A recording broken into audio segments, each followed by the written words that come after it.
Hi, everyone, it's me, and today let's drink champagne together, properly together, but responsibly. Hey, lead editor Dan. Hi, Dan. I'm trying to find that one meme of Leonardo DiCaprio for today's food theory episode. Sure. Oh, I was thinking the one where he's holding a drink. This one? The other one. This one? The other one, I guess. This one? Wow, there is a surprising number. This one? Oh. No. This one? No. This one? There it is. Great. What version? This one? Oh! Respect them, respect them. Huh, interesting. It's good, it's good.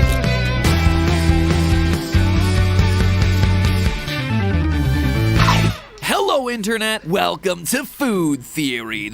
Hello, Internet. Welcome to Food Theory. Hello.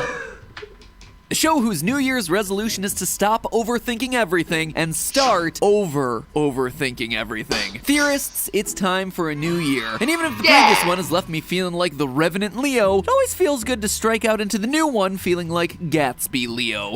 Understandably, this video came out in the year 2021, sorry. And right now it's in the year 2022. So this video came out last year.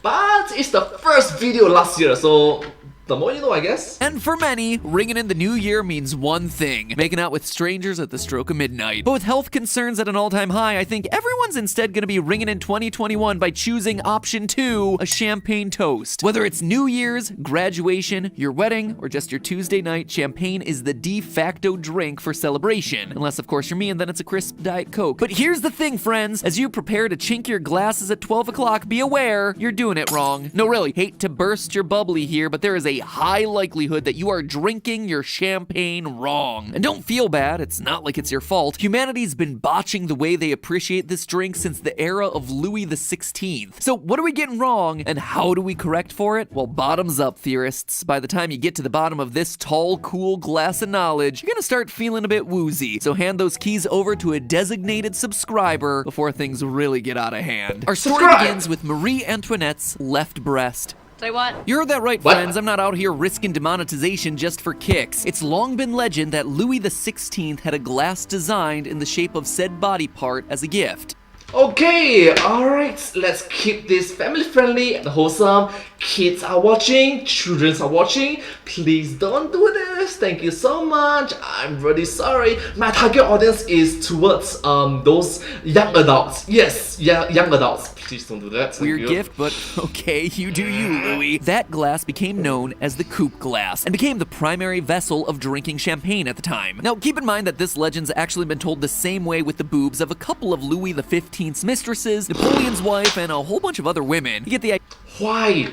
Bro, seriously, why, man? Bro, like, what are you doing, man? You are royalty, you are nobility. Why are you so weird? Lots of people want to claim the coupe in the name of their girlfriend's chesticles. In actuality, the origins of the coupe glass can be traced back to England in 1663, when it was invented as a vessel for sparkling wine. Keep in mind, all champagne is sparkling wine, but not all sparkling wine is technically champagne. In order to be considered champagne, the sparkling wine has to come from the Champagne region of northern France. It didn't take long for the coupe glass to catch on with the French royalty. So I mean, if it's good enough for kings, it should be good enough for us to drink champagne out of, right? Well, that depends on how much you appreciate bubbles. The bubbles in your champagne, and all sparkling wine for that matter, are incredibly delicate. So maintaining those bubbles long enough for you to actually enjoy them is gonna be difficult, but also essential in order to have the proper imbibing experience. What do I mean by that? Well, here's a quick overview of how sparkling wine is made. The grapes are picked, pressed, and filtered so that the skin, stems, and seeds are removed. Then the grape juice is mixed with yeast and stored in vats so that the sugars are converted into ethanol, aka alcohol, and carbon dioxide. At this point, champagne is just normal wine because the CO2 has had a chance to escape out into the air. And understandably, it's luxury that not a lot of people can enjoy, can have in the first place. But I'm just glad that as society move on, as everyone improve, everyone can, no matter your nobility, no matter your status in society, you can still enjoy this luxury drink that was once impossible, like near impossible.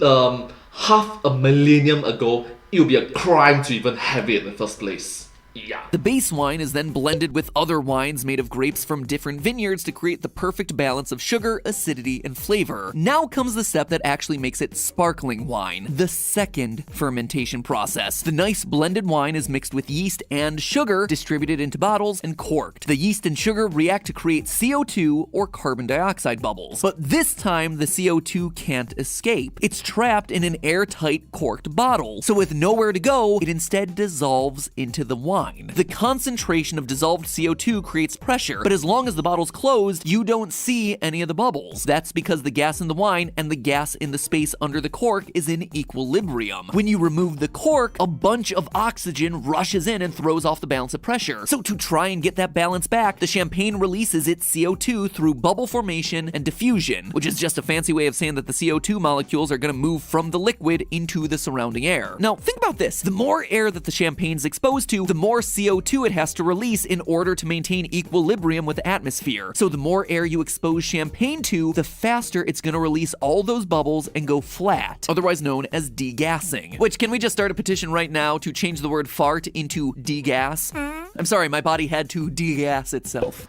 Yep, you did not fart, you degassed yourself. Sort of. Right? Anyway, a coupe's bowl is shallow and wide, so the wine has a large surface area. That was great for Louis XVI and his subjects who slammed glasses of champagne like frat boys crush beers. And please don't do that, it's just irresponsible, no matter your status. I know this from a point of view of a modern era individual, but come on man, who is gonna clean up? You like, I'm the royalty, I'm the prince, I'm the king, I'm the nobility. Come on, this is just bad behavior. Stop it. Stop it. Look at me. Look at me. Stop it. It's wrong. Who's going to clean it? Who is going to clean it? The people that's going to clean it are humans too. Have some understanding to them as well. Thank you so much.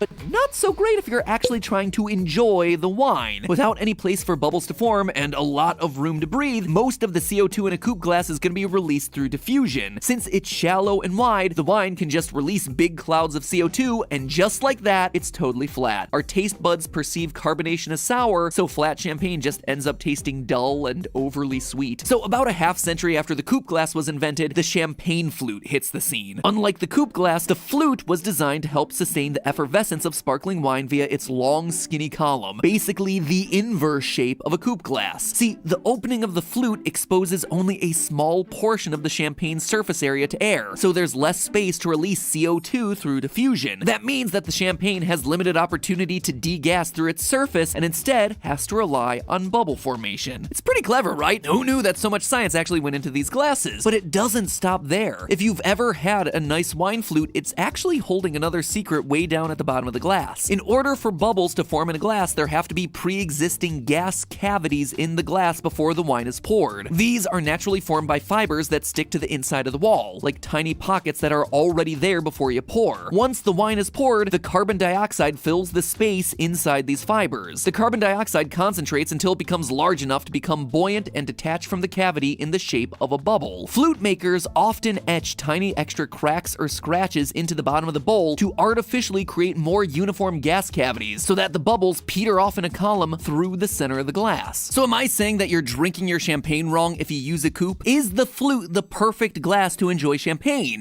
Stop it for a moment first. It may be a luxury, but not everyone grew up enjoying this kind of drink. This kind of beverage is there's a saying in Chinese is 情人眼里出西施. Beauty is an eye for beholder. Similarly for your taste buds, similarly on how to digest your food, how you enjoy this kind of luxury food.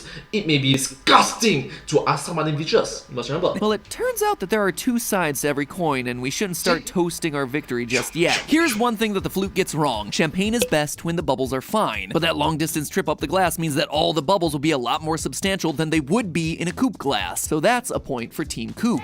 On top of that, we can't just focus on one bubble at a time in an entire champagne glass. One glass of champagne can release 11 million bubbles, and it turns out that these bubbles actually serve a purpose. The bubbles chase after each other and form what are called bubble trains. These trains aren't just for show. They actually swirl the wine and mix it for you in your glass. This swirling action mixes the champagne and creates distinctive aromas in what's known as the champagne's vortex zone. This so-called vortex zone, in addition to sounding like a radical place to hold a laser tag party in middle school is actually extremely important for the experience of drinking champagne. Combined, the bubble trains and the fizz make sparkling wine very aromatic, and any good wine taster worth their Syrah can tell you that smell is one of the most important aspects of the wine tasting experience. That lovely bouquet kinda goes to waste in a flute. The slim opening prevents your nose from getting a good whiff of the wine, especially egregious when you consider that 75 to 95% of all taste can be attributed to your nose. But the coupe, with its wider vortex zone, ensures that you'll be able to get a good whiff as you sip. So then, is the coupe the right glass to drink champagne from? Well, the coupe is so wide that the whole glass doesn't get mixed, and there are dead zones of wine that don't get swirled. And that's not all. The coupe's design makes it ridiculously unstable. A heavy, wide-brimmed bowl balancing on top of a spindly piece of glass is attractive, but not all that practical. When the coupe is full, you pretty much have to hold it from the bowl to prevent it spilling, which means that your body heat is gonna warm the champagne really quickly, throwing off both its flavor and aroma. The flute, on the other hand, never really requires being held by the bowl, preventing your body heat from getting anywhere near the majority of the wine. So where does that leave us? Are a few extra bubbles in a flute worth missing a huge percentage of the actual taste and smell of champagne? Or is the coupe the right way to go, forcing you to drink it faster so the champagne doesn't heat up or degas or suffer from all the dead zones? Really, it seems like a lose-lose situation here. Neither glass seems like the right fit for drinking champagne.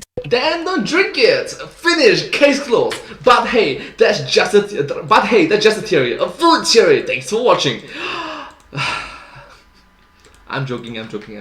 Let's continue watching. So if the flute is too skinny and tall, and the coupe is too short and squat, what are we supposed to drink champagne out of? Who wins the Champagne Olympics? Both glasses have been around since at least the 1700s, and even now, centuries later, we haven't managed to pin down a hands-down winner. Does that mean then that champagne glasses are just a fluctuating fad and society drinks out of whatever it deems cool at the time?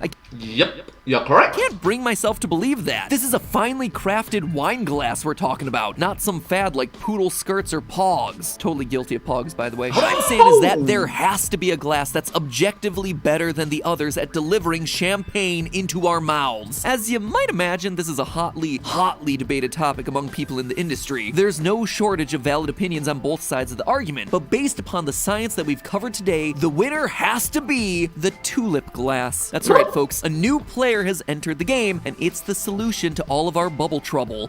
I really love it that this kind of editing is more towards the Smash Bros, a new challenger. The tulip glass is basically a compromise between the coupe, the flute, and the traditional white wine glass, and it's gaining popularity with a lot of wine experts. For one thing, it forces the alcohol aroma to the outside of the glass to hide behind the slim, but not too slim rings so that you're only smelling the sweet stuff from the center of the bowl. The moderately sized bowl and long stem prevent the champagne from overheating. The champagne is exposed to let air in, but not quite as much as the coupe, so the CO2 won't diffuse as quickly. And finally, on the practical side, it's taller and is only meant to be filled up halfway, so it won't slosh off the sides with every step you take, even when you're on glass 6. And don't get to glass 6. Gatsby isn't toasting to irresponsible drinking choices. Now, sir. Yes, please remember to drink responsibly. Please remember to drink responsibly, especially if you can afford this kind of drinks. You probably have right.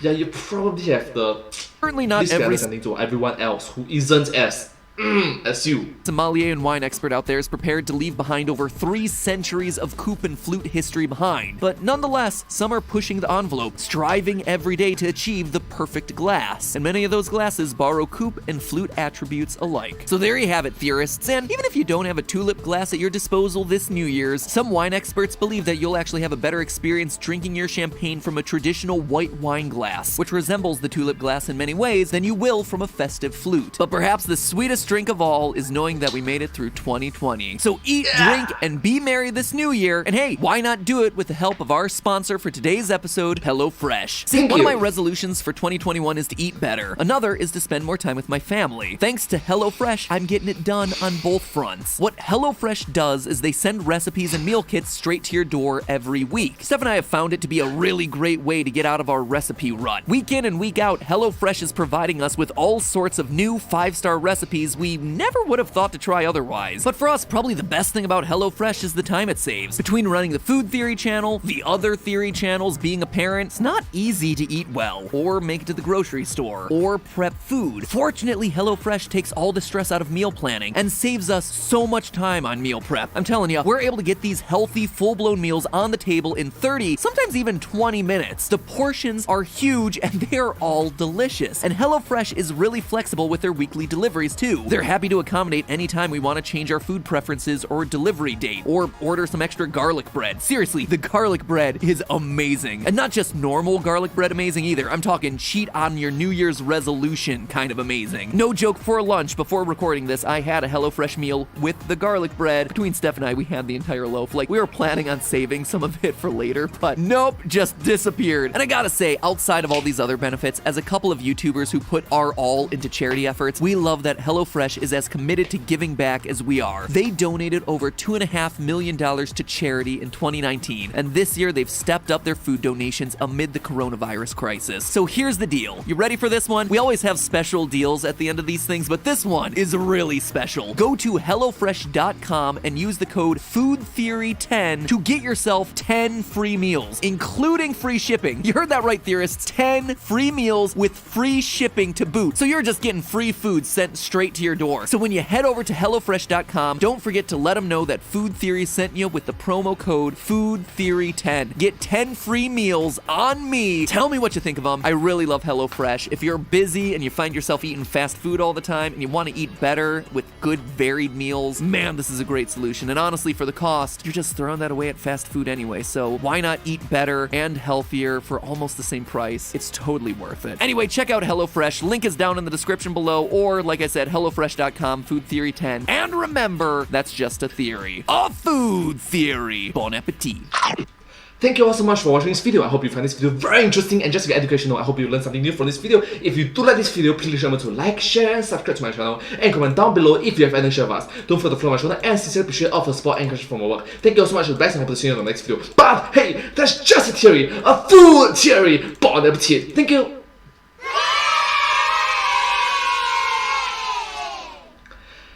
And I hope to see you all in my next video. Thank you so much. Bye. Subscribe. Thank you. Subscribe.